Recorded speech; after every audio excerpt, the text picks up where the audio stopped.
Hi friends, சாதாரணமாக ஷிங்கில் தண்ணி அடைச்சிக்கிறது அது வந்து சகஜந்தாங்க.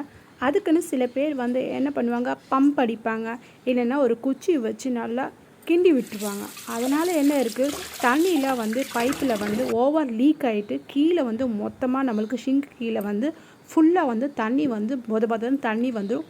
அதுக்கப்புறம் கீழெல்லாம் வந்துடும், ஃப்ளோர்லலாம் வந்த உடனே நம்மளுக்கு அதில் டபுள் வேலை. அந்த வேலை ஒன்றும் செய்யாமல் இந்த மாதிரி சிம்பிளாக பண்ணி பாருங்கள்.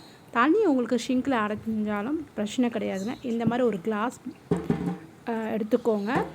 ஜஸ்ட்டு நீங்கள் அந்த ஹோலில் வந்து கரெக்டாக பார்த்து சென்டரில் பார்த்து ஒரு பம்ப் அடிங்க, அவ்வளோதான். அதை வச்சு நல்லா ப்ரெஸ் பண்ணால் போதும். அதனால் விட்டுருங்க. ஆட்டோமேட்டிக்காக தண்ணி வந்து ஸ்லோலி இறங்கும். உங்களுக்கு ஃபாஸ்ட்டாக இறங்கணும்னு நீங்கள் நினச்சிட்டு இந்த மாதிரி தண்ணி பம்பு அடிச்சிட்டிங்கன்னா உங்களுக்கு வந்து டபுள் வேலை நடக்கும். ஆனால் இந்த மாதிரி வச்சு பார்த்தீங்கன்னா ஸ்லோலி பைப்பில் வந்து போகும். நம்மளுக்கு வந்து ரெண்டாவது வேலைன்னு அப்படின்னு நம்மளுக்கு கொடுக்காது. ஏன்னா இப்போ பாருங்கள், கொஞ்சம் கொஞ்சமாக அது திறந்து அப்படி விட்டோன்னா போதுங்க. ஆட்டோமேட்டிக்காக அது வந்து தண்ணி வந்து ஃபுல்லாக இறங்கிடும். இப்போ நான் வந்து ஃபாஸ்ட்டாக போகணுன்னு சொல்லிட்டு நான் அந்த மாதிரி திறந்து அடித்து பார்த்தேன். இங்கே பார்த்தீங்கன்னா ஃப்ளோர் ஃபுல்லாக தண்ணி வந்துடுச்சு, மொத்தமாக லீக் ஆகிருக்கு. பார்த்தீங்களா, இது டபுள் வேலை. எந்த மாதிரி விட்டுட்டோன்னா நம்ம ஆட்டோமேட்டிக்காக பார்த்தீங்கன்னா அது வந்து ஃபுல்லாக வந்து இறங்கி போயிடும்.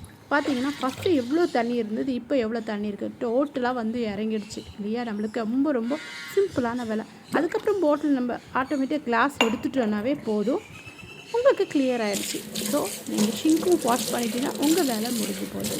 ஃப்ரெண்ட்ஸ், இந்த வீடியோ பிடிச்சிருந்தால் கண்டிப்பாக ஒரு லைக் பண்ணுங்கள், சப்ஸ்கிரைப் பண்ணுங்கள். தேங்க்யூ ஃபார் வாட்சிங்.